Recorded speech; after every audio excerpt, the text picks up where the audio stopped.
Oke, jadi yang pertama, jangan pernah kita berpikir untuk berbuat curang demi mendapatkan rezeki. Karena dengan yang baik pun akan dapat. Kalau Anda bisa mendapat dengan cara yang halal, kenapa mencari dengan cara yang haram? Paham ya?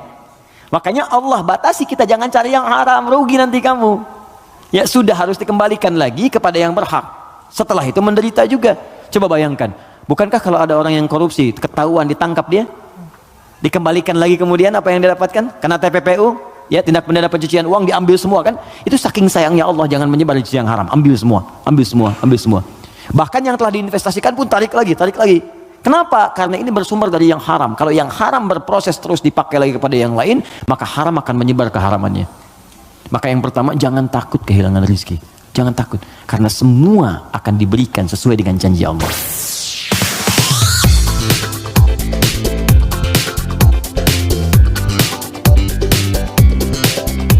Itu kurang lebih kita diskusi. Saya berikan waktu terbentang luas untuk kita bisa bertukar pikiran. Saya perkenankan, jika ada yang bertanya langsung silahkan. Jika ada yang ingin tulis pakai kertas, maka silahkan. Saya pun tidak keberatan untuk menjawab dengan kertas. Silakan. Bismillah. Assalamualaikum warahmatullahi wabarakatuh. Salam. Dua pertanyaan Ustadz. Silakan. Pertama terkait Al-Fatihah. Terkait surat Al-Fatihah. Oke. Saya ingin bertanya asbabul nuzulnya, kapan diturunkan, bagaimana ceritanya, itu yang pertama. Ya. Yang kedua, di padang mahsyar nanti. Saya membaca beberapa buku bahwa kehidupan di padang mahsyar nanti itu ada yang mengatakan 30.000 tahun, ada yang mengatakan 50.000 tahun. Bagaimana nasib kita itu? Tadi sempat Ustadz kutip sedikit. Saya ingin mendapatkan penjelasan bagi orang-orang mukmin khususnya yang ada di dunia ini, apalagi di zaman yang penuh fitnah ini, yang amannya bagaimana untuk menghadapi nanti itu. Terima kasih. Assalamualaikum warahmatullahi wabarakatuh. Oke. Pertama, asbabun nuzul, sebab turunnya surah Al-Fatihah. Saya berikan sedikit dulu informasi. Jadi ada dua jenis asbab di dalam fikih Islam. Kalau asbab itu terkait dengan turunnya ayat, sebab, asbab itu sebab. Jadi sebab itu bahasa Arab asalnya, diserap ke bahasa Indonesia menjadi sebab. Sebab turunnya Al-Quran disebut asbabun nuzul. Kalau sebab munculnya hadis disebut asbabul wurud. Maksudnya asbabul wurud namanya. Misal, pernah dengar hadis tentang isbal? Isbal itu pakaian yang melebihi mata kaki. Nah, itu apa sebabnya Nabi berkata hadis itu? Sebabnya apa? Nah, sebab namanya asbabul wurud. Dari pengetahuan sebab ini, kita akan melihat sebuah kesimpulan hukum. Jelas ya? Baik, sekarang apa sebab turunnya Al-Fatihah? Penting diketahui, tidak semua surah dan ayat dalam Al-Quran memiliki sebab asbabun nuzul, sebab turun. Bisa jadi itu sekedar perintah untuk ditunaikan secara langsung. Bisa jadi itu bacaan-bacaan praktek dalam ibadah ketika ibadahnya diperintahkan. Bisa jadi ada sebab turun ketika ada pertanyaan tertentu untuk menyelesaikan sebuah kasus. Al-Fatihah masuk pada bagian yang tidak ada asbabun nuzulnya, tapi menyertai perintah ketika diturunkan. Apa perintahnya? Salat. Diperintah salat ketika diturunkan. Nabi diperintahkan setahun sebelum hijrah, usianya 52 tahun. Jadi usia 53 tahun beliau hijrah kemudian ke kota Yathrib yang kelak menjadi Al-Madinah Al-Munawwarah. 13 tahun berdakwah di kota Mekah. Setelah usia 40 tahun diangkat menjadi rasul, turunnya surah Al-Alaq. Setelah itu kemudian 12 tahun sebelum hijrah turunlah perintah salat. Saat perintah salat itu diturunkan, mesti ada bacaan yang dibacakan, maka turunlah kemudian Al-Fatihah di situ. Saat turun di situ, kalimatnya Alhamdulillahi Rabbil Alamin, Ar-Rahmanir Rahim, Maliki Yaumiddin, Iyyaka na'budu wa iyyaka nasta'in, Ihdinas siratal mustaqim, siratal ladzina an'amta 'alaihim ghairil maghdubi 'alaihim waladdallin. Kemudian setelah turun digunakan dalam salat. Saat hijrah ke Yathrib yang kelak jadi Al-Madinah Al-Munawwarah, tiba-tiba si kecil namanya Abdullah, anak laki-lakinya Abbas paman Nabi, beda 3 tahun usianya dengan Nabi. Abbas, anak laki-laki Ibnun, maka sering disingkat Ibnu Abbas. Ibnu Abbas nama aslinya Abdullah. Ingat teman-teman, saya berikan rumus sedikit ya. Kalau Anda belajar hadis, menemukan kalimat Ibnu Omar, Ibnu Abbas, itu nama aslinya rata-rata Abdullah. Kenapa dihapuskan nama anaknya dan disebut kemudian nasab ke bapaknya untuk memberikan inspirasi kepada orang tua di masa datang bahwa begini cara mendidik anak seperti Nabi mengajarkannya. Jadi kalau anak itu kemudian beramal, orang tua dapat pahalanya. Ya, teman-teman kenal Ibu Umar bin Khattab? Bagus. Oke, baik. Belum ditulis dah kelihatan kenal Umar bin Khattab, luar biasa. Hari ini spesial. Gak apa-apa, Mas. Saya selesaikan. Datang sendiri, ngajar sendiri, ngapus sendiri, ngapus sendiri. Jamaah tinggal nanya, lihat masuk surga, enak banget. Masya Allah. Surga Firdaus lagi. Udah sih, nggak apa. Udah selesai. Ya. Mudah-mudahan antum ke surga juga. Insya Allah. Bercanda ya. Mudah-mudahan nyata. Oke, fokus. Di sini. Fokus baik-baik. Yuk. Tadi kita katakan Abdullah misalnya, Ibnun itu anak laki-laki, nggak pakai ini, nggak pakai kepala, gini, Ibnun. Disingkat jadi bin. Bin itu anak laki-laki. Ya, dibuang ininya jadi bin, dipindahkan harakatnya ke sini. Jadi asalnya begini, Ibnun. Kasrah itu sesuatu yang pecah, kecil, bunyinya lembut, gitu. Ya, makanya perempuan seringkali menggunakan kasrah. Anta, tapi perempuan anti. Ka, perempuan ki. Jazakallah khair. Semoga Allah berikan kepada Anda pahala. Ka itu untuk laki-laki. Jazakillah khair itu untuk perempuan. Awas ya, akhwat, penting itu diketahui. Karena saya pernah mengajar pakai batik, pakai peci. Setelah selesai, Ustaz terima kasih memberikan pengajaran. Jazakillah khair gitu ya. Saya masih pakai peci itu. Ya nggak apa-apa lah gitu. Oke. Nah, ibnatun perempuan. Ibnatun anak perempuan. Ini boleh kita hapuskan. Kalau kita hapus ini, yang depan ini, begini, ini dihapus, maka harokat ini pindah ke setelahnya. Geser. Ini ke sini jadi bi, ini ke sini jadi en, bin. Jelas? Ini kita hapus, pindah harokatnya ke sini di bi, ini ke sini geser. Bint. Ini bint, maka ini terbuka jadi binti.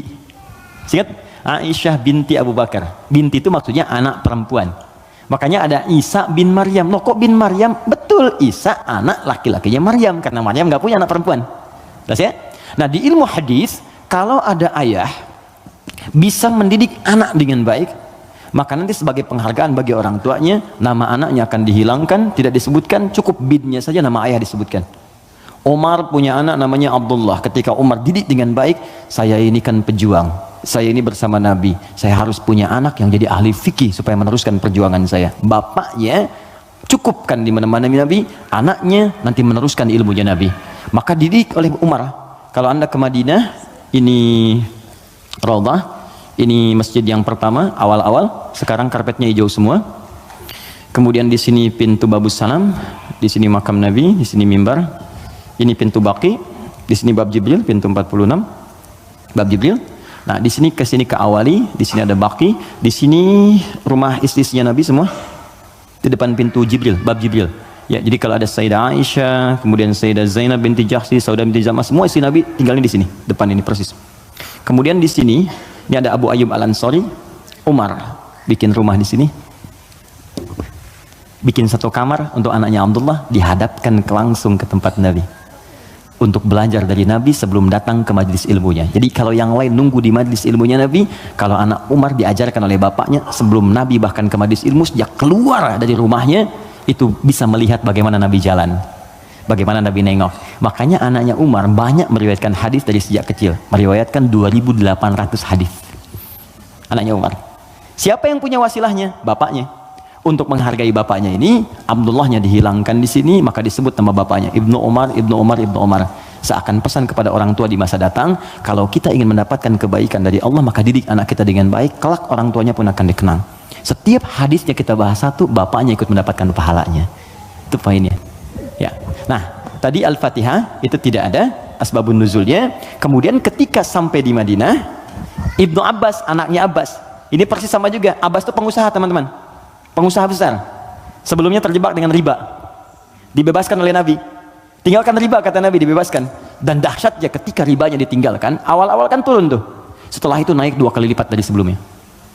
Ribanya hilang, omsetnya naik 2 kali lipat. Nah, beliau sadar saya ini sibuk. Tapi di balik kesibukannya, bayangkan loh, paman Nabi, kerabat Nabi, muslim, mukmin bersama Nabi di surga, sibuk berbisnis, tapi masih punya waktu untuk datang ke majlis Nabi. Setiap akhir pekan datang ke majlis Nabi ke Sufah, belajar. Karena itu ketika Nabi wafat, Abbas ini sudah mendapatkan 200 hadis. Bayangkan pebisnis hafal hadis 200, itu kan luar biasa. Kalau Quran gampang, hadis itu tak mudah, 200 hadis. Paman Nabi, keluarga Nabi, kerabat Nabi, sibuk, bisnis, kaya juga, masih hafal hadis. Antum siapa? Paman Nabi bukan, kerabat Nabi bukan, tetangga Nabi bukan, kan? Sesibuk apa sih? Sampai untuk baca Quran pun belum punya waktu. Cita-cita masuk surga lagi, kan? Nah, ini beliau sadar, saya ini sibuk nih, berdagang. Maka harus ada yang mewarisi ilmu anak saya. Maka anak itu dipetakan, teman-teman begitulah, cucunya atau anaknya, ayo disiapkan. Ini anak pertama Qurannya, anak kedua hadisnya. Nggak apa-apa, kalaupun kelak jadi arsitek yang hafal Quran. Oke? Pengusaha yang ahli hadis, nggak apa-apa, banyak. Dulu biasa begitu, Bu. Teman-teman ikhwan, dulu biasa. Antum kalau temukan kitab namanya Bidayatul Mujtahid, kitab bagus perbandingan fikih. Itu kitab fikih tuh, tapi yang nulis dokter bedah. Ibnu Rushd namanya, di barat dikenal dengan Averroes. Itu nulis kitab fikih, itu biasa dulu tuh, biasa saja. Nah, Abbas ini menginvestasikan anaknya, namanya Abdullah juga, untuk belajar ke majlis Nabi. Jadi setiap bapaknya berangkat titipin. Ketika Nabi wafat, anak ini usia masih 13 tahun. Bapaknya hafal 200 hadis, anaknya hafal 2000 hadis. Dan kalau anak dititipkan di tempat tertentu, maka habit itu akan membentuk dia untuk berperilaku. Tontonan yang dilihat itu jadi karakternya. Kalau dia yang diperlihatkan yang baik-baik, yang keluar baik, diajarkan kata-kata baik, yang keluar baik. Sekarang ada pendekatan bagus, ini share sebentar. Jadi pendekatan Al-Quran sekarang namanya. Ya, saya juga share dengan teman-teman, termasuk di keluarga kami terapkan. Kalau Anda ingin cepat anaknya hafal Quran, maka dia bisa dilatih dan dikondisikan dari sejak awal dengan lingkungan Quran. Misal, lahir dari 0 bulan, ketika lahir itu Anda kondisikan misalnya speaker aktif di rumah, ya, dalam setiap 1 bulan dia dengar 1 juz. Bacakan aja 1 juz setiap 1 bulan, tapi jangan acak ya, terurut. Misal bulan pertama juz 1, bulan kedua juz 2, pindah terus sampai bulan ke-30, usia dia 30 bulan, dia sudah mendengar 30 juz. Dan anak itu sejak mulai dilahirkan, organ pertama yang berfungsi, kata Al-Quran, di kata Al-Quran, itu pendengarannya. Al-Quran langsung mengatakan, itu pendengarannya. Jadi ketika dia 30 bulan, dia sudah mendengar 30 juz. Itu sepakat dan sudah melalui research di sini, dia hanya butuh 6 bulan untuk menjadi penghafal Quran yang sempurna. Di usia 3 tahun, sudah hafal Quran 30 juz. Ini yang diterapkan orang tuanya Fajar. Beliau pengen bacakan sendiri, begitu dikasih ASI, bacain 1 juz. Begitu usia 3 tahun, kalimat pertama yang keluar di lisannya adalah ayat-ayat Quran. Dipanggil Ustadz mengecek, ternyata Allahu Akbar, 4 tahun sudah 30 juz. Terakhir kami ketemu sedang menghafal tafsir. Dan divonis lumpuh otak. Anda bayangkan, lumpuh otak hafal Quran 30 juz. Dan di mana Anda pada saat ini? Ya, kembali ke sini. Dia bertanya, Mas Primus, apa pertanyaannya? Ya Rasulullah, karena dia terbiasa dengan taklim, jadi dunianya masuk. Ya Rasulullah, kenapa Allah nggak turunkan 1 ayat yang bisa membatasi antara surah 1 dengan surah yang lainnya? Karena dulu masih nyambung, Al-Falaq nyambung ke An-Nas, sebelumnya Al-Ikhlas. Jadi orang nggak tahu pembatasnya di mana, walaupun dibacakan oleh Nabi. Maka diturunkanlah kemudian Bismillahirrahmanirrahim. Ya, karena pertanyaan anak kecil itu. Dijawab kemudian. Ibnu Abbas tuh sering bertanya, turun jawaban. Al-Baqarah 189 itu turun karena pertanyaan Ibnu Abbas. Ya Rasulullah, kok bulan bentuknya robah-robah, kemarin sabit, sekarang setengah, sekarang bulat betul, kenapa begini? Kenapa jadi ahillah turun? Yas'alunaka 'anil ahillah. Masya Allah. Qul hiya mawaqitu lin-nasi wal hajj. Ibnu Abbas yang tanya, turunlah Bismillahirrahmanirrahim. Sejak turun Bismillahirrahmanirrahim itu, maka Nabi membaca Al-Fatihah dengan 3 cara. Satu dibaca penuh dengan bismillahnya, dijaharkan. Bismillahirrahmanirrahim. Alhamdulillahi rabbil alamin. Arrahmanirrahim. Baca. Baik. Ada yang kadang Nabi bacanya sir, silent. Bismillahirrahmanirrahim. Alhamdulillahi rabbil alamin. Arrahmanirrahim. Ada yang kembali ke awal tadi, nggak dibaca sama sekali. Alhamdulillahi rabbil alamin. Arrahmanirrahim. Maliki yaumiddin. Maka dari sini riwayat tersebar, boleh dibaca. Ada yang keempat, rakaat pertama dibaca jahat kata Abu Hurairah, Bismillahirrahmanirrahim. Yang kedua nggak dibaca sama sekali. Ada 70 hadis jumlahnya.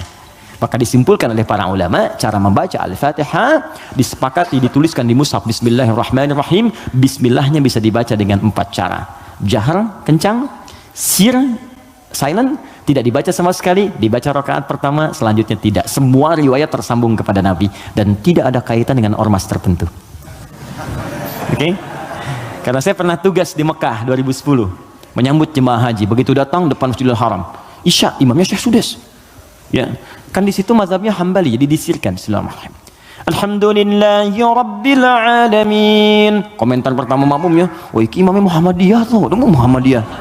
Muhammadiyah cabang Masjidil Haram Anda bayang. Ketuanya Syekh Sudes.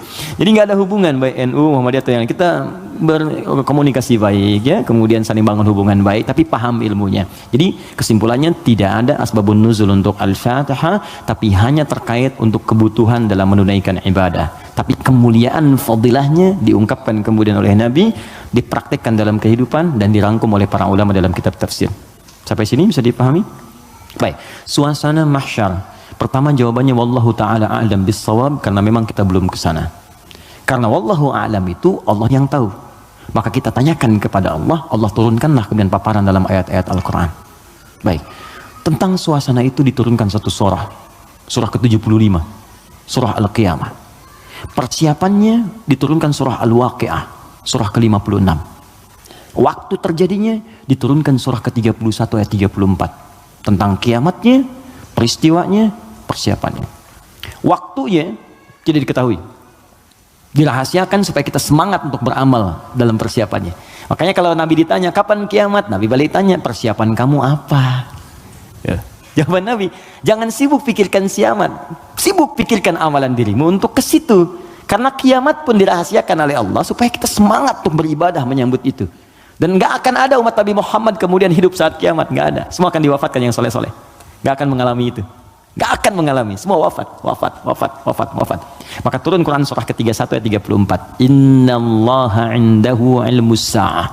Sungguh hanya milik Allah pengetahuan tentang waktu tepatnya terjadi kiamat. Sa'ah. Tuh, diksi Al-Quran itu indah sekali. Kiamat itu kan di Quran banyak. Malik yaumuddin kiamat. La uqsimu bil yaumil qiyamah, yaumul qiyamah. Yaumul ba'ts, hari kebangkitan. Tapi ketika menunjuk waktu pakai sa'ah.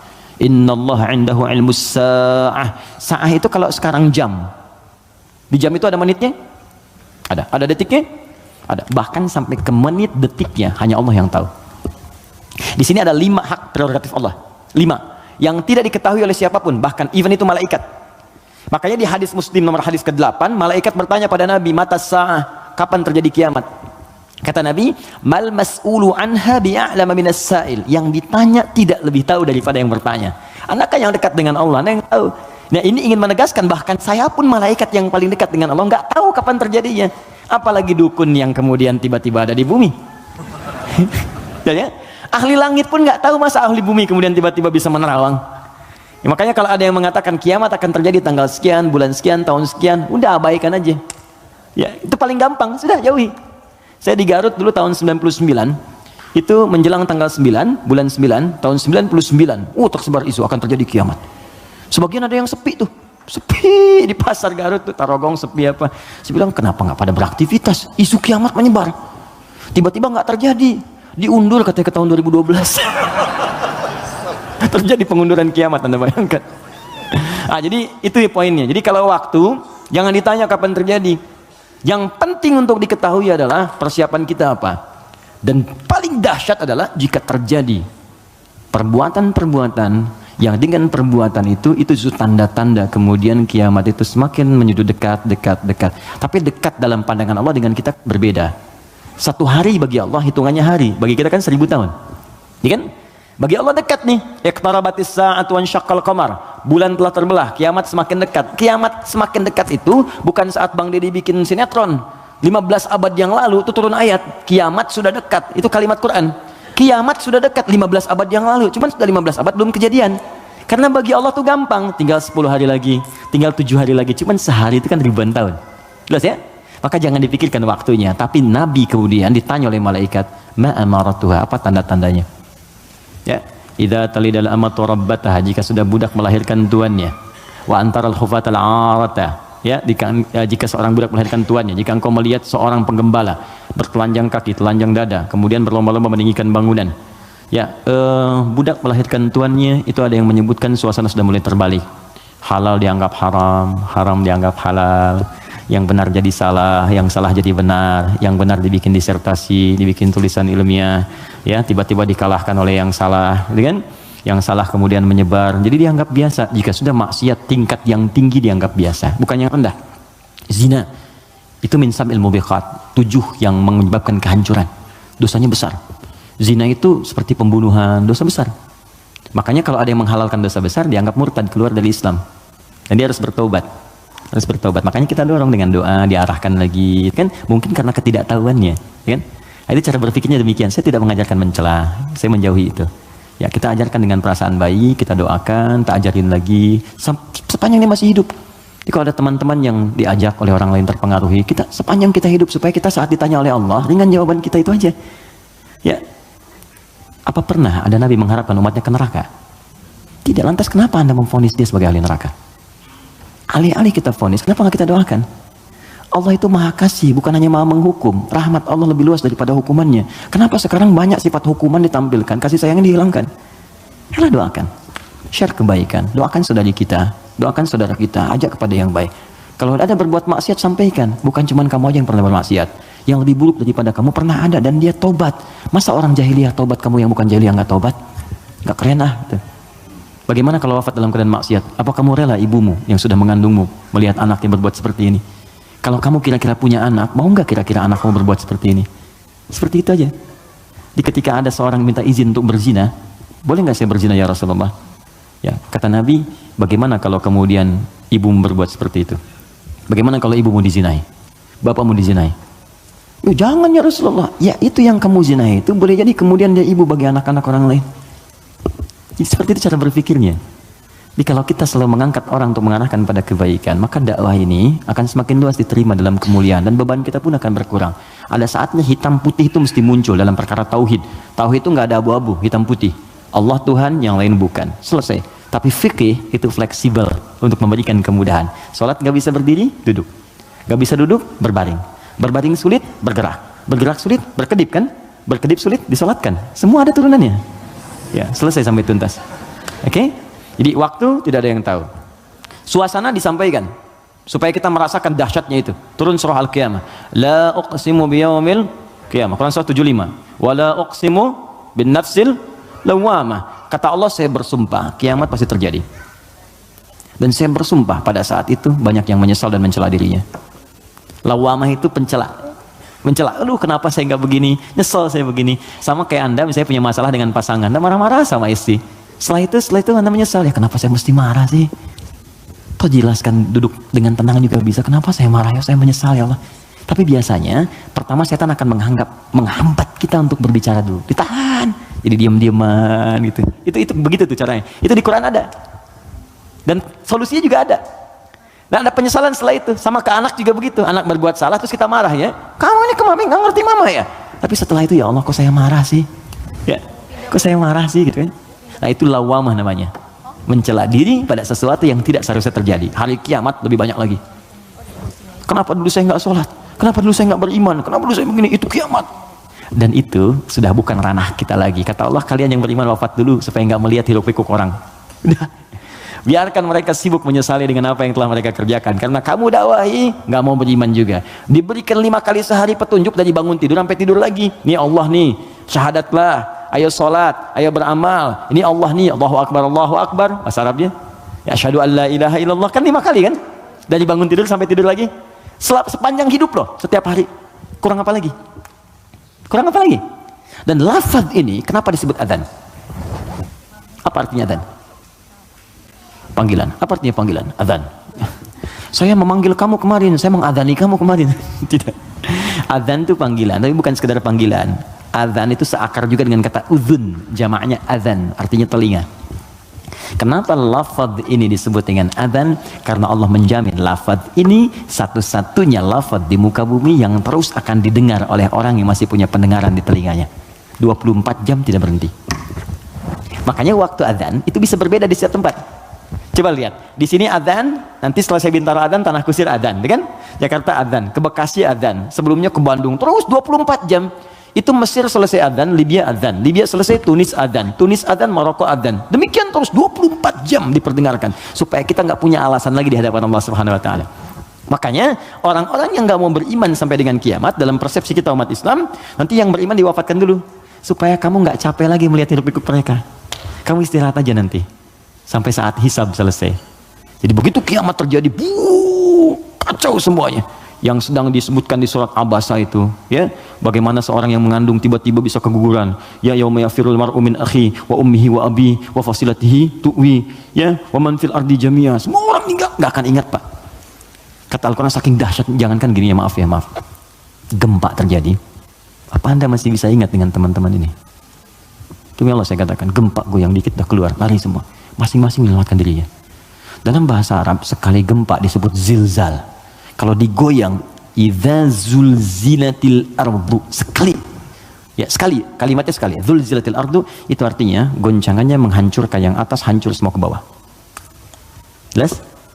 Tapi kalau disebutkan dua kali, kalimat keduanya bentuknya bisa verb, kata kerja, atau juga noun, bisa kata benda. Bisa fi'il, awas, bisa isim, kata kerja atau kata benda. Fokus. Kalau kata kerja diulang dua kali. Idza zulzilatil ardu zulzilat. Kalau kata benda untuk menunjukkan suasana hancur semua bendanya pakai kata benda zilzal. Idza zulzilatil ardu zilzalaha.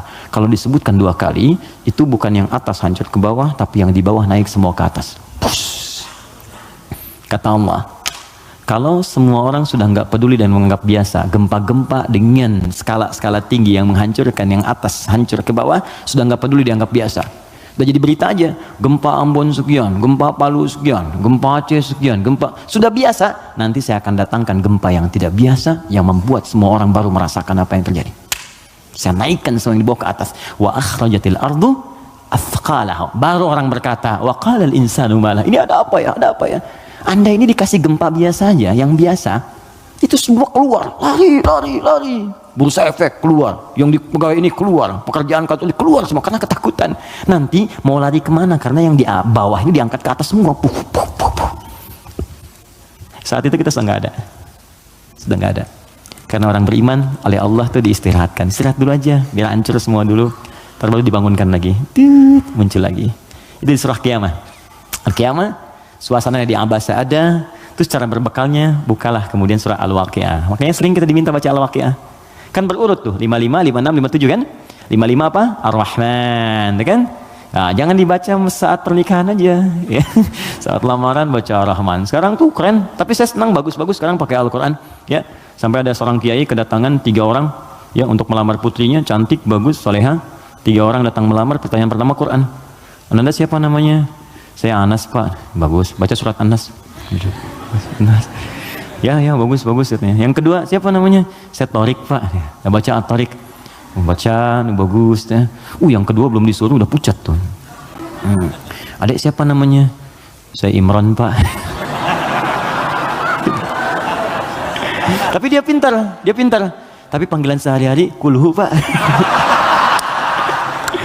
Ya Allah, udah sini. Oke, jelas ya Mas Bim ya? Oke, jadi baca surat Al-Waqi'ah untuk berbekal. Wa ashabul yamini wa ashabul yamin. Yang pegang tangan di tangan kanannya saat kiamat itu enak banget, tinggal menikmati surganya. Ada yang pertamanya sabiqun as-sabiqun, yang duluan masuk surga. Tapi mereka golongan sedikit.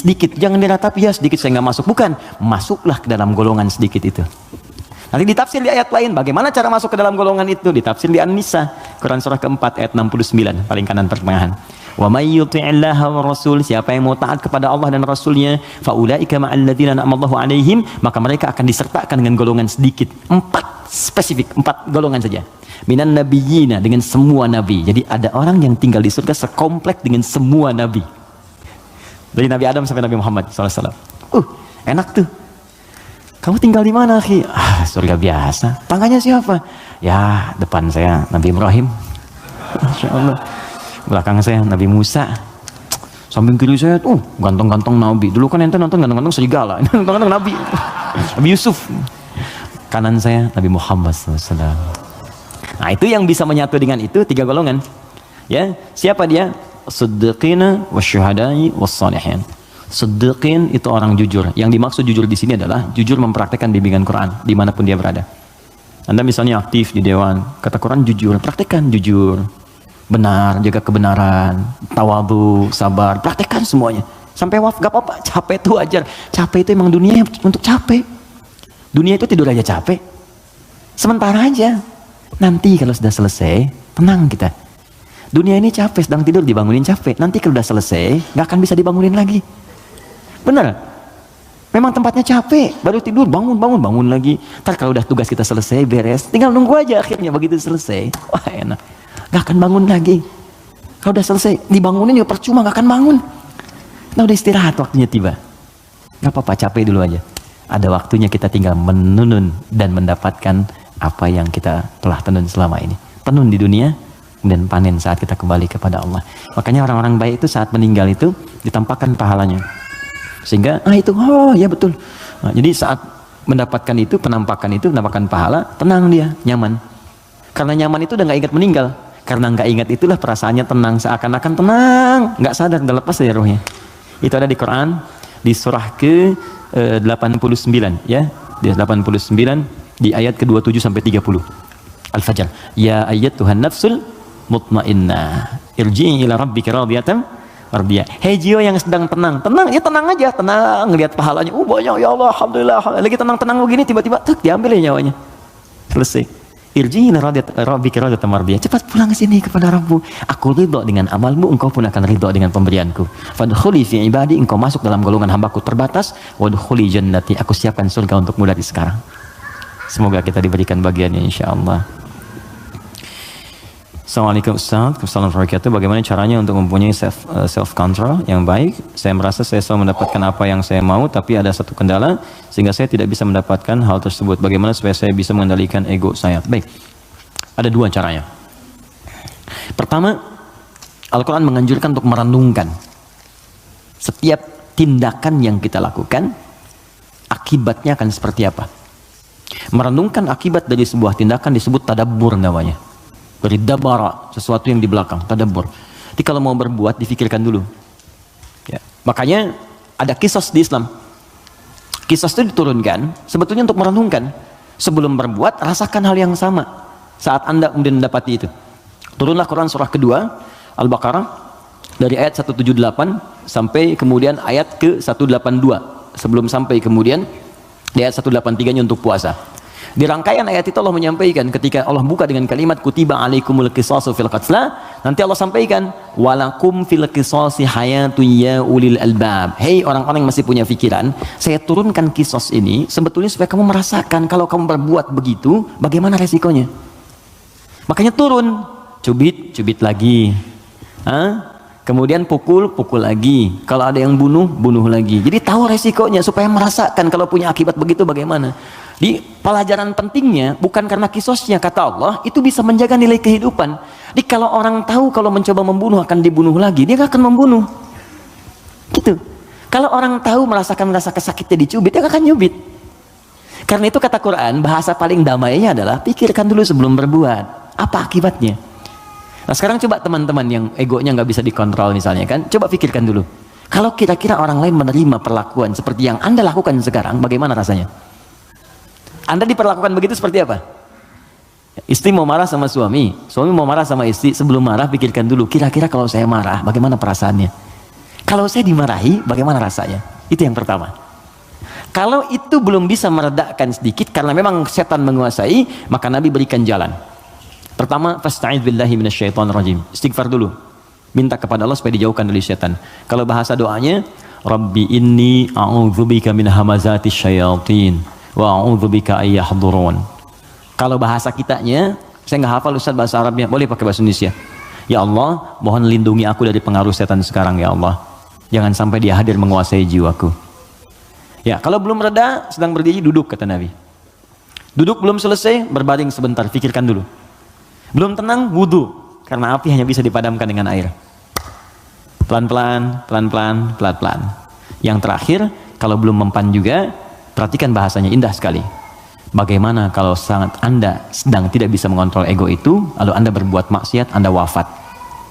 Itu aja. Itu rumus di Quran surah ke-67 ayat yang kedua. Walladzi khalaqal mauta wal hayata liyabluwakum ayyukum ahsanu amala. Dialah Allah yang menciptakan kehidupan dan kematian supaya menguji yang masih hidup supaya banyak berbuat baik. Artinya kalau sedang berbuat maksiat, pengertian terbaliknya, coba pikirkan Anda akan wafat. Apa enggak enak dicatat di catatan malaikat maut kan? Ya, begitu dicatat meninggal dalam keadaan marah-marah. Nggak enak banget, terus dibuka lagi di hari kiamat, semua orang lihat, kan nggak enak. Ke pengajian tiap pekan, ngaji, sholat, azan lagi, meninggal dalam keadaan marah-marah gitu, kan nggak enak banget, dibuka semuanya. Makanya bertobat dari sekarang, sensor. Ya teman-teman kan ada adegan yang nggak baik kan disensor, ya kan? Dubbing, suara yang kurang jelas dubbing. Ya, sekarang itu kata-kata maksiat kita sensor dari sekarang, mumpung belum meninggal, supaya filmnya nggak dibuka di hari kiamat. Ya saat hisab kan dibuka semua. May ya'mal mithqala dzarratin khairan yarah wa may ya'mal mithqala dzarratin syarran yarah. Yang sedikit pun baik akan ditampakkan, yang jelek akan diperlihatkan. Maka yang buruk-buruk kita hilangkan dari sekarang. Wallahu taala a'lam bis-shawab. Saya ingin bertanya, saya ingin jawab. Jika saya datang sholat berjamaah telat, Ustadz, jika saya datang sholat berjamaah telat, pertanyaan saya, kenapa Anda telat? Orang lain bisa tepat, Anda telat, kenapa? Ayo ya, kita coba sesuaikan. Saat imam sudah mulai bacaan salat, oke? Satu, ada 3 pertanyaan. Bila imam akan segera ruku, apakah saya boleh baca doa iftitah dulu, lanjut al-fatihah? Gini, ruku itu saya pernah jelaskan, itu seakar dengan kata rakaat, berasal dari kata ruku. Artinya kalau imam sudah mendapatkan ruku ya, Allahu Akbar ruku, lalu Anda ikut ruku.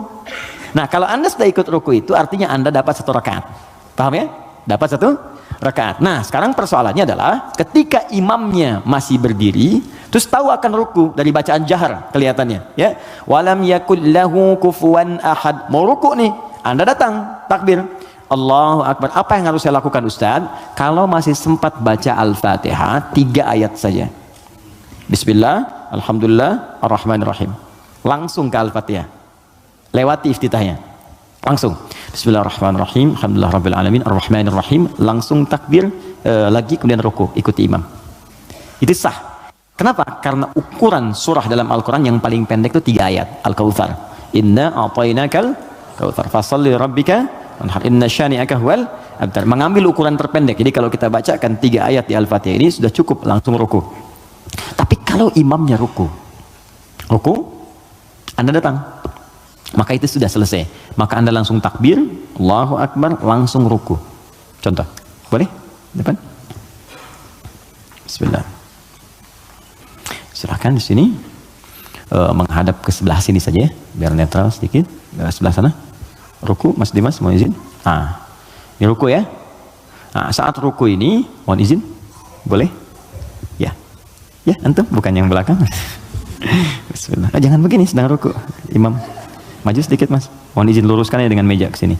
Nah ini datang terlambat misalnya kan, Mas Buk, kenapa terlambat? Yang lain kan bisa pas gitu, Anda harus terlambat. Jangan diulang lagi ya, nggak baik seperti itu. Ya, sini. Oke, ini sudah ruku, fokus, ini datang, maka cukup takbir, Allahu Akbar. Oke, langsung ruku, Allahu Akbar, ikut ruku. Ya, dan nggak usah baca Al-Fatihah lagi, langsung ruku. Baik, cukup. Mohon izin, maaf. Nah, ini dalilnya ini hadis Nabi sallallahu alaihi wasallam, "Innama ju'ilal imamu liyutamma bihi." Sungguh imam dijadikan untuk diikuti, faqiraatul imam qiraatul makmum. Kalau Anda nggak bisa menjangkau bacaan imam karena imam sudah masuk ke rakaatnya berikutnya, ruku, maka bacaan imam sudah mewakili makmumnya. Jelas? Tapi jangan sengaja menunggu imam ruku. Belum ruku, masih panjang, tenang aja, minum, begitu ruku. Allahu Akbar, lumayan. Nah ini nggak tepat ya. Silakan. Syukran. Makasih. Mohon maaf ya. Paham ya? Baik, ini bagian pertama. Jadi itu satu. Oke, dua. Atau saya langsung baca Al-Fatihah dan mengikuti imam ruku, sudah selesai saya jawab. Bila saya baca Al-Fatihah menyebabkan saya tertinggal ruku, apakah saya tidak usah membaca dan langsung mengikuti imam ruku? Bila seperti itu, apakah saya harus menambah rakaat di akhir karena saya baca Al-Fatihah? Karena ada yang bilang kalau berjamaah Al-Fatihah ditanggung imam. Oke, saya sudah jelaskan semua ya. Ya, pertanyaannya sudah selesai, sudah saya jelaskan keseluruhannya. Ada yang lain? Baik. Assalamualaikum Ustaz. Waalaikumsalam warahmatullahi wabarakatuh. Ini yang belum saya baca. Jika kita berobat ke tempat semacam Pak Haji, mungkin Anda, bukan kita. Saya tidak ikut. Oke. Jika Anda berobat ke tempat semacam Pak Haji yang orang sebut, lalu Anda dikasih obatnya, air minum, yang doakan, apakah itu masuk syirik atau bagaimana Ustaz? Mohon pencerahannya. Tergantung. Jika Anda minta doa, tabarruk dengan doa itu wasilah supaya mohon berdoa, didoakan kepada Allah. Anda bisa berdoa sendiri, minta, ya, dan bisa saling mendoakan. Nabi kadang saling mendoakan dengan sahabat, doakan. Bahkan Nabi minta dibacakan oleh Abdullah bin Mas'ud Al-Quran. Abdullah bin Mas'ud datang sini, coba bacakan surat ini. Kata Abdullah bin Mas'ud, ya Rasulullah, Anda kan yang Nabi, tapi saya ingin mendengar bacaanmu. Sesama sahabat saling mendoakan, biasa, saling ketemu, doakan, itu biasa. Dan boleh, adabnya boleh. Anda ketemu ulama, minta doa. Dulu kami begitu, bertemu ulama, minta doa, Syekh, doakan kami. Sekarang agak beda, orang ketemu Ustaz, minta foto. Ketemu ulama, minta selfie deh. Lengkapilah dengan doa yang ditempatkan di hati, itu doanya. Ya, doanya, minta doa kebaikan. Nah, boleh Anda, silahkan kalau datang. Itu dalilnya diantaranya Quran surah ke-5 tadi, ayat 35. Ya ayyuhalladzina amanu taqullaha wabtaghu ilaihil wasilah. Hai orang-orang beriman, tingkatkan takwamu kepada Allah, cari wasilah untuk mendekat kepada Allah. Apa diantaranya? Kisah yang paling tepat untuk menjawab ini adalah tentang Al-Fatihah itu.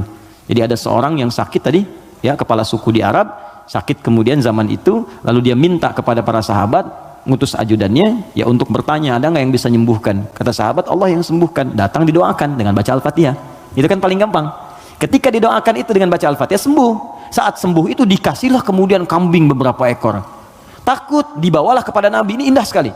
Dilaporkan kepada Nabi karena takut kambing itu gratifikasi. Tuh, ini bagus sekali. Jadi takut nih, saya takut salah nih, dibawa ke Nabi. Nabi, tadi ada orang sakit, terus minta bantuan. Saya ingat ajaran Anda, baca Al-Fatihah, saya bacakan. Habis itu dikasih kambing begini. Nabi langsung senyum, ketawa, tabassama dhahikan. Gitu kan? Kurang lebih. Kata Nabi, tahu dari mana engkau Al-Fatihah bisa punya manfaat seperti itu? Maka kata Nabi, bagikan kambingnya, coba berikan aku bagiannya. Maksud Nabi, yuk kita nikmati sama-sama itu. Silahkan kita nikmati, syukur kepada Allah Subhanahu wa Ta'ala. Ini artinya dalil yang membolehkan kita datang minta doa, misalnya. Ya, ke orang saleh, ulama, tapi syaratnya kita pun berdoa dulu, minta sama Allah, minta, lalu Allah lebih senang kita minta kepada Allah dengan bahasa hati kita. Setelah itu kita berwasilah minta pada orang saleh yang baik, minta kebaikan, lalu dia doakan kepada kita semua. Jelas sampai sini? Baik.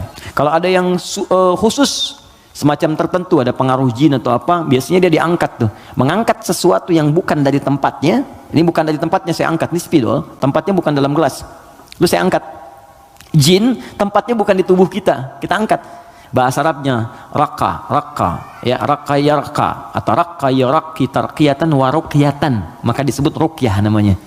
Terus ya, ada ruqyah. Ruqyah itu macam-macam, ada yang dengan bacaan saja, ada yang dengan air, misalnya air terus diminum, ya. Ada yang dulu ruqyah terkenal sekali, orang soleh, dia sakit, punya anak sakit, sakitnya lumpuh semua. Nah, begitu lumpuh, ini orangnya baik sekali, kesolehannya nampak pada prasangka baiknya. Jadi semua yang datang prasangka baik aja. Malam-malam, Bu, bayangkan ada perampok datang tengah malam. Ini kisah ini sangat populer sekali. Perampok serombongan datang ke rumahnya. Karena prasangka baik ini dikira mujahid fisabilillah mampir. Dulu kan bukan kayak kita sekarang kan, rombongan mujahid dengan ini kan nggak kelihatan tuh. Malam-malam datang dikira mujahid. Begitu dibuka pintu, oh ahlan wa sahlan mujahid, masya Allah, silahkan masuk. Bayangkan perampok disuruh masuk. Disebut mujahid fisabilillah, datang. Akhirnya apa yang terjadi? Silahkan, duduk dulu, istirahat dulu, mandi dulu. Dimintalah berwudu semua. Tolong para mujahid silahkan berwudu dulu. Ya, wudu supaya apa? Salah satunya, ternyata di bawah keran itu dia simpan bejana untuk menampung air wudu mereka. Ini kisah nyata, benar terjadi. Jadi bukan rekaan, di kisah nyata sampai riwayat kepada kita dan valid riwayatnya. Jadi orang-orang salaf dulu. Di begitu air wudhunya tumpah ke situ, dan dia melihat orang-orang perampok tadi, kok ada anak ini nggak bangun. Ya kata mereka ke bapak tadi, ini siapa? Ini anak saya, dia kena lumpuh katanya. Oh gitu, udah duduk, dijamu dengan makan semua. Udah rapi, suruh wudhu, makan, pulanglah mereka. Nah, begitu pulang, ini yang menarik. Beberapa pekan kemudian datang lagi. Dibuka lagi mujahid, katanya Masya Allah, Masya Allah. Yang buka siapa? Yang buka anak yang lumpuh tadi. Buka langsung, kaget loh. Kemarin kan lumpuh dia, sekarang bisa buka katanya kan. Lalu bapaknya keluar, nyambut lagi, Masya Allah, Masya Allah. Kami meraih keberkahan dari jihad Anda, Anda bayangkan. Karena positif thinkingnya. Bertanya, ini kenapa bisa sembuh? Air wudhu, masih ingat gak? Air wudhu yang pernah engkau pakai itu dalam wudhu itu, saya mandikan kepada anak saya. Dengan izin Allah sembuh dia. Perhatikan ketika seorang berprasangka baik kepada Allah Subhanahu wa Ta'ala, akan berubah segalanya. Lalu perampok tadi kemudian terjatuh semuanya, nangis tersungkur, sujud di hadapan Allah Subhanahu wa Ta'ala, nangis tobat di situ. Sebetulnya kami bukan mujahid, kami perampok katanya. Dan sebagainya, tobat. Jadi bayangkan, hanya dengan wasilah anak yang lumpuh dalam keadaan tadi, dia menjadi mulia seluruhnya. Ya. Tapi ingat Syekh Hashim Muhammad Hashim bin Asy'ari Hadratus Syekh, pendiri Nahdlatul Ulama. Beliau mendirikan NU tanggal 31 Januari ya 1926. Itu beliau dirikan NU, punya kitab 19 kitab. Di kitab kedua namanya Risalah Ahlus Sunnah wal Jamaah. Di halaman yang ke-12 paling kiri sebelah bawah. Ya, itu beliau sampaikan begini. Hati-hati. Wa minhum al-abahiyuna, hati-hati ada aliran yang menyimpang di tanah Jawa. Itu diungkapkan di tahun 1333 Hijrah. Sekarang 1431. Sudah berapa tahun? Ya kurang lebih 100 tahun lah ya. Kurang lebih 100 tahun. Kata beliau, ada aliran Abahyun. Siapa itu? Tokohnya itu ahli zikir. Zikir. Tapi cara zikirnya melahirkan kesimpulan yang menyimpang. Apa kesimpulannya? Kalau sudah dekat dengan Allah, fala yantabiqu alaina al-amru wan nahyu. Karena sudah merasa dekat dengan Allah dengan zikirnya, maka sudah tidak berlaku lagi perintah dan larangan. Di sholat sudah nggak berlaku lagi, karena sholat itu masih latihan. Kalau zikir sudah dekat dengan Allah, nggak usah sholat lagi. Maka kalau Anda menemukan yang seperti ini, kata beliau, jauhi, karena itu mengajak pada kesesatan. Anda datang tiba-tiba, ya mungkin panggilannya kiai gitu kan, ya pakai jubah lebih lebar daripada Batman, kadang-kadang kan tertukar lah sekarang atribut kiai dengan dukun itu disama-samain dan susah gitu kan. Pakai datang, Anda konsultasi, nanya, Anda nggak tahu, karena nggak tahu itu, tiba-tiba waktu zuhur tiba, Allahu Akbar, Anda tanya, Pak Yai kok nggak sholat dulu kita? Ada ini, kalau Pak Yai fisiknya di sini, rohnya sedang sholat. Kalau yang seperti itu tandanya dukun, tinggalkan, jauhi.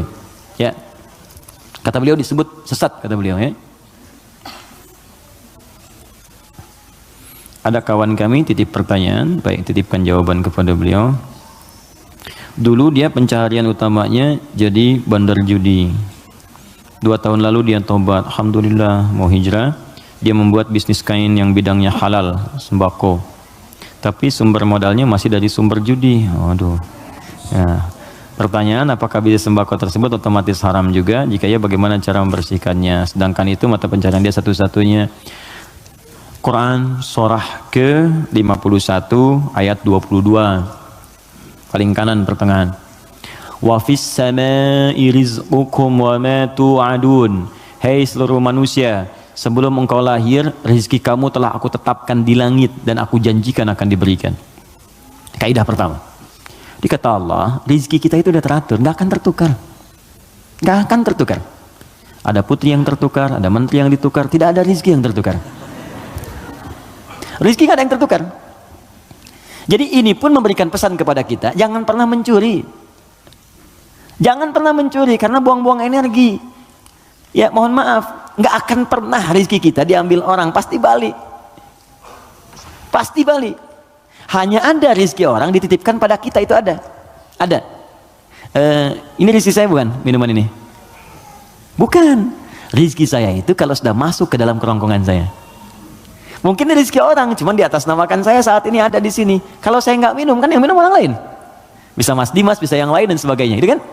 Oke, jadi yang pertama, jangan pernah kita berpikir untuk berbuat curang demi mendapatkan rezeki. Karena dengan yang baik pun akan dapat. Kalau Anda bisa mendapat dengan cara yang halal, kenapa mencari dengan cara yang haram? Paham ya? Makanya Allah batasi kita, jangan cari yang haram, rugi nanti kamu. Ya sudah, harus dikembalikan lagi kepada yang berhak. Setelah itu menderita juga. Coba bayangkan, bukankah kalau ada orang yang korupsi, ketahuan, ditangkap dia, dikembalikan lagi kemudian apa yang dia dapatkan? Kena TPPU, ya, tindak pidana pencucian uang, diambil semua kan? Itu saking sayangnya Allah, jangan menyebar rezeki yang haram. Ambil semua, ambil semua, ambil semua. Bahkan yang telah diinvestasikan pun tarik lagi, tarik lagi.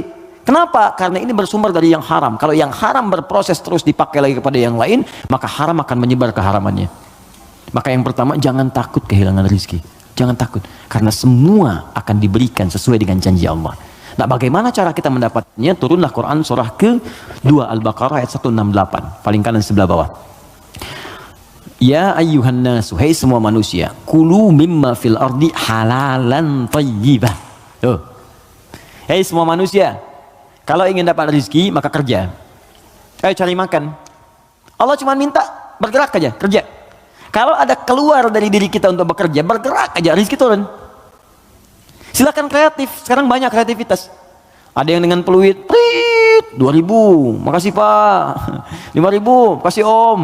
10.000, makasih Bos. Tuh, dia jadi bos Anda tuh. Itu aja, sehari dapat berapa gitu. Ya. Jadi kalau bergerak sedikit aja, bergerak tuh dapat. Tapi ingat kata Allah, halalan thayyibah. Ambil dengan cara yang halal. Nanti yang halal itu kalau Anda dapatkan thayyibah, cari yang dibutuhkan. Ini yang kedua, ini yang sering banyak salah. Di banyak orang mendapat dengan cara yang halal, tapi thayyibat yang dipraktikkan. Thayyibah itu artinya keluarkan ya rizki yang kita dapatkan itu, kemudian beli yang kita butuhkan, yang bermanfaat untuk kita.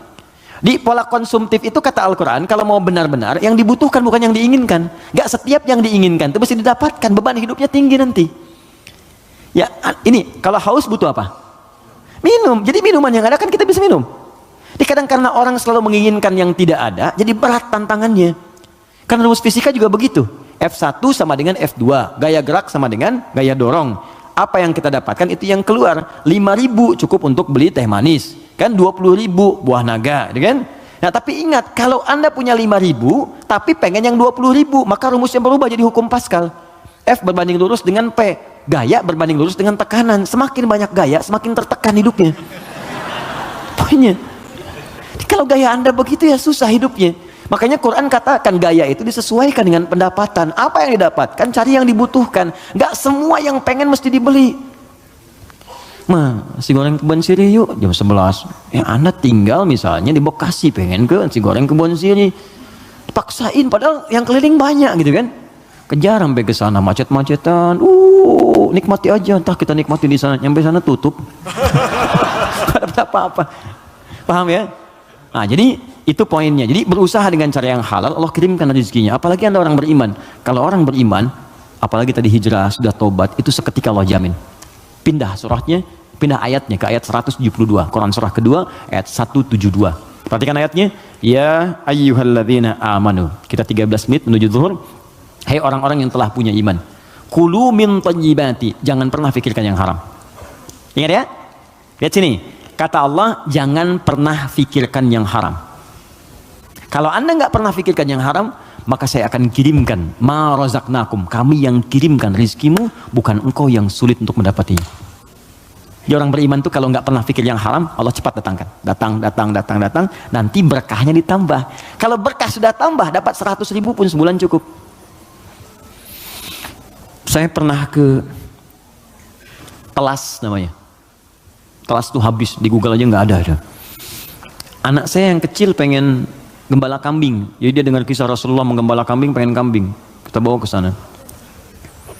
Di situ Pak Ibu, ada penggembala yang sebulan itu cuma dapat 100.000. 100.000. Tapi Allahu Akbar, saya berapa kali datang, lihat, merenung, netes air mata.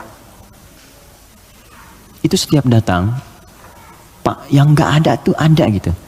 Musim buah ada buah, ikan dikeluarin semua, jamu kita. Terus saya tanya, di mana kambingnya? Di belakang katanya. Saya lihat kan, wah begitu dilihat bersih, putih, bersih, dirawat bersih. Tapi yang heran, itu mulutnya ditutup pakai potongan aqua. Yang ada yang setengah liter itu kan, yang ditutup itu cukup ke mulut kambing. Terus saya tanya, ini kenapa ditutup? Ini sakit kambingnya? Bukan sakit Gus katanya, bukan sakit. Loh, kenapa? Ini kambing baru kami bawa dari tempat kami beli. Kami tutup di sana mulut kambing itu dengan potongan aqua supaya di jalan dia tidak memakan yang bukan haknya. Itu saya berhenti dan keluar air mata saya. Saya bilang, saya mengajar hampir tiap waktu, kamu yang praktekkan. Banyak orang mendapat surga tapi Anda yang paling layak. Saya tutup mulut kambing ini supaya nggak makan yang bukan haknya. Banyak orang hadir taklim menjaga lisannya begitu sulit. Dia jarang taklim, kambingnya pun ditutup mulutnya untuk tidak makan yang haram. Makanya rezekinya Allah kirimkan banyak 100.000 gitu, gak pernah mengeluh, ceria gini. Ada lagi orang penghafal Quran, wah itu dahsyat itu juga. Jadi kalau Anda kunjungi, istrinya akan berkata, alhamdulillah ya Allah Ustaz, Allah tuh baik sekali, Abi diberi rezeki banyak banget. Banyak tuh sebulan dapat 500.000, banyak banget. Kalau Anda kunjungi itu ikan keluar, buah keluar. Apa kerja istrinya? Ngambil suluh di sawah, duduk, bikin, nyiapin ini. Tahu Anda? Istrinya hafal Quran 7 riwayat. Suaminya 30 juz. Anak-anaknya hafal Quran semua. Kalau kita membangun kedekatan dengan Allah tuh, yang lain kecil lah. Kecil. Bahkan saat harta itu datang tuh kita malah sibuk, nggak pakai itu gitu. Dah, kasih. Saya tuh kalau belajar ulama kita dulu tuh, Masya Allah. Ya, kayak Haji Nur Ali tuh, di Bekasi ada jalan Kiai Nur Ali. Itu Pak, Ibu kalau taklim beliau ada amplop datang tuh kasih banyak tuh. Itu nggak banyak orang tahu. Malamnya dijajarkan begini. Santrinya dikumpulkan. Buka katanya, buka. Ada yang 5.000, yang 1.000, 10.000 sebagainya. Itu nggak pernah diambil oleh beliau. Kata beliau, ini 10.000 tolong berikan ke madrasah sana. Yang 5.000 anak yatim. Yang 1.000 janda-janda sekitaran ini. Santuni semua. Hidupnya berkah. Jangan takut, kalau Anda bisa mendapatkan yang baik, kenapa mesti berjudi? Nah, kalau Anda bisa berbuat yang halal, kenapa mencari yang haram? Kalau Anda bisa jadi orang soleh, kenapa berbuat salah? Tinggalkan yang buruk tadi. Nah, kalau pernah bertobat dan hijrah, alhamdulillah, pertahankan tobat dan hijrah itu. Hijrah itu artinya meninggalkan total yang buruk-buruknya. Termasuk tadi hasil judinya, yang dipakai modal. Jangan dipakai modal. Sudah, keluarkan. Bagaimana cara mengeluarkannya? Cara mengeluarkannya adalah berikan kepada yang sosial yang umum sifatnya. Setelah itu Anda coba bekerja. Kalau memang nggak ada sama sekali, Anda bisa gunakan itu untuk sementara, untuk mendapatkan sesuatu yang lebih baik. Jadikan misalnya cari kerja, untuk dapat kerja itu boleh dalam keadaan darurat. Nanti setelah mendapatkan yang baik-baik, cukup itu ini keluarkan. Sambil pertambah sedekah, tambah infaknya, keluarkan zakat kalau sudah masuk ke dalamnya. Itu seperti itu akan menutup yang kurang-kurangnya. Walakum ru'usum ma qad salaf. Ya, yang dulu-dulu akan ditutup oleh Allah, sudah selesai semuanya. Yang sekarang akan dibuka. Tapi kalau Anda jadikan andalan itu, maka itu tetap akan menanam perasaan buruk di dalam jiwa kita. Jadi kalau harta kotor itu masuk ke dalam tubuh kita, jadinya begini. Quran surah 6 ayat 25. Wa fi adhanihim waqra. Dia akan beredar dengan darah. Kalau masuk ke telinga jadi daging, dia akan menutup sumber kebaikan. Kalau ke mata, awas, wa ala absarihim ghishawah, akan menjadi penghalang. Nanti kalau masuk ke dalam tubuh kita, fi qulubihim marad, ada penyakit, maka lengkaplah khatamallahu ala qulubihim wa ala sam'ihim wa ala absarihim ghishawah. Kalau dimakan oleh keluarga, maka jadi bara neraka nantinya. Andanya mungkin merasa biasa, anak-anak mulai sulit diingatkan sholat, mulai sulit baca Al-Quran, mulai sulit menghafal dan sebagainya. Maka saran saya, kita doakan, kemudian kita support, jangan jadi cerita. Siapa teman kita itu? Yang konsultasi kepada kita, doakan, Anda apa support? Makanya persaudarakan. Saya tuh bingung, orang Islam sekarang hidupnya masing-masing, kenapa sih? Kenapa nggak bersaudara? Nabi itu kan mempersaudarakan. Khazraj dengan Aus. Ini saya pengen juga kajian musyawarah, teman-teman cobalah mengenal satu dengan yang lainnya. Terus saling support. Anda punya program apa? Support. Bisnis apa? Endorsein, barangin. Itu kenikmatannya itu terasa. Jangan takut rezeki Anda diambil. Gak akan tertukar. Gak akan tertukar. Jadi semuanya akan mendapatkan bagiannya masing-masing. Gak usah takut. Gak usah takut. Ya, ustadz-ustadz juga demikian tuh. Jalan-jalan saling bagi, mengajar, melengkapi dan sebagainya. Itu saya sarankan seperti itu. Jadi yang bertanya ini kalau ada kesulitan kita respon. Mungkin dititipkan kepada kita. Mungkin kita bisa memberikan solusi. Jelas ya? Saya kira itu kita ada 7 menit saya kira. Saya jawab yang terakhir ini. Setelah itu kita berdoa dan siap-siap menunaikan salat berjamaah insyaallah. Bismillah, Assalamualaikum warahmatullahi wabarakatuh. Assalamualaikum. Jazakallah khair atas kesempatannya. Semoga Allah muliakan Anda. Ketika saya masih tinggal di Oman, guru Ustadz, anak saya yang laki-laki berasal dari Ghana, menerangkan bahwa iftitah itu bagian dari kunci dari salat yang akan dimulai. Maka menurut Ustadz tersebut surat iftitah, oke, dibaca sebelum takbir. Beliau mazhab ibadi. Oh, pertanyaan apa yang harus dilakukan anak saya, teman-teman yang diajak salat berjamaah ketika ustadznya baca iftitah dahulu sebelum takbir? Tidak ya. Ibadi itu termasuk yang tidak diakui. Saya sudah pernah ke Oman dan saya tahu mazhab di sana apa saja. Ibadi ada, Sunni ada, Syiah juga ada. Di pertengahan yang punya masjid biru itu saya sudah pernah kunjungan ke sana. Jadi ibadi termasuk di antara paham yang tidak diakui, ya, tidak diakui dalam sistem mazhab fikih dalam Islam kekinian yang mainstream. Ya, karena itu menurut saya kembalikan kepada yang Sunni yang sudah diajarkan kepada kita semua. Nah, sumbernya bukan karena ibadi, Sunni atau yang lain, sumbernya itu petunjuk dari Nabi. Hadisnya bagaimana? Ayatnya bagaimana? Buka Quran surah kedua Al-Baqarah ayat yang ke-43, wa aqimus shalah, tunaikan oleh kalian salat. Bagaimana menunaikannya? Maka diikuti dengan mengikuti petunjuk Nabi. Maka turunlah Quran kemudian surah ke-3 ayat 31, paling kiri sebelah atas. Qul in kuntum tuhibbunallaha fattabi'uni. Kata Allah, kalau kalian cintai aku, ikuti bagaimana Nabi mengajarkan. Nah, seperti apa Nabi mengajarkan salat? Karena kalau nggak diajarkan, kita nggak bisa meniru. Maka buka hadis Muslim nomor hadis 397, buka Al-Bukhari nomor hadis 711. Dari kisah siapa? Sahabat Abu Hurairah. Siapa yang menunjukkan? Khalid bin Rafi' Az-Zuraiqi. Bagaimana bunyinya dari Nabi? Bunyinya kurang lebih begini. Ya, idza qumta ilas shalah, kalau kamu pengen sempurna salatnya, asbighul wudu, sempurnakan wudu. Wudu sempurna. Wudu dulu. Fumastaqbilil qiblah, menghadap ke arah kiblat. Menghadap ke kiblat. Fakabbir, kemudian bertakbir. Setelah takbir diajarkan baca iftitah. Ada 9 jenis doanya. Ada yang pendek, ada. A'udzubillahi samil alim minasyaitonir rajim, ada.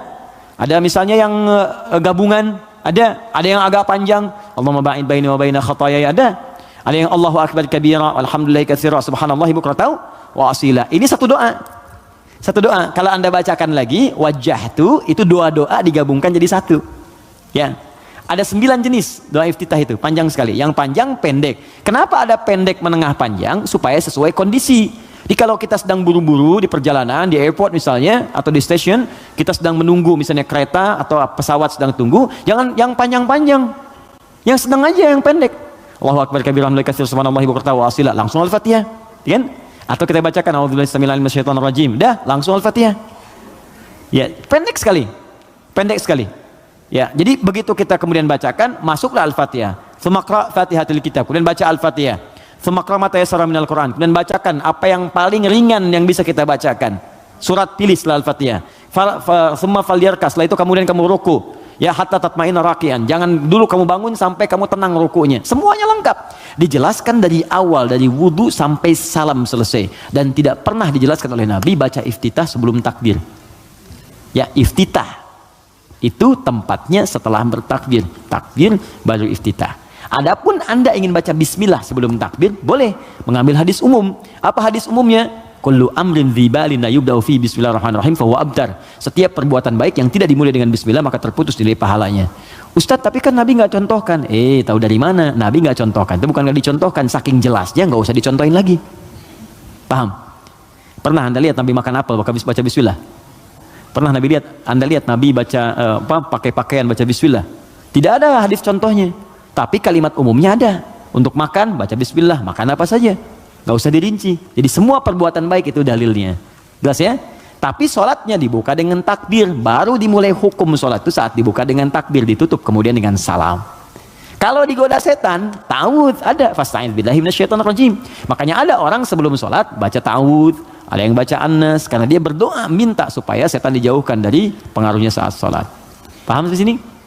Baik ya, saya kira seperti itu yang kami terangkan, semoga ada manfaatnya. Kalau apa yang saya sampaikan ada benarnya, itu hanya titipan saja dari Allah untuk diamalkan. Tapi kalau salah, berarti memang mutlak dari kekurangan ilmu yang Allah titipkan kepada saya. Anda bisa share kembali dengan ustadz-ustadz yang lain, belajar dengan mereka, dan dapatkan nilai-nilai kebaikan yang kiranya bisa menambah wawasan kita semua.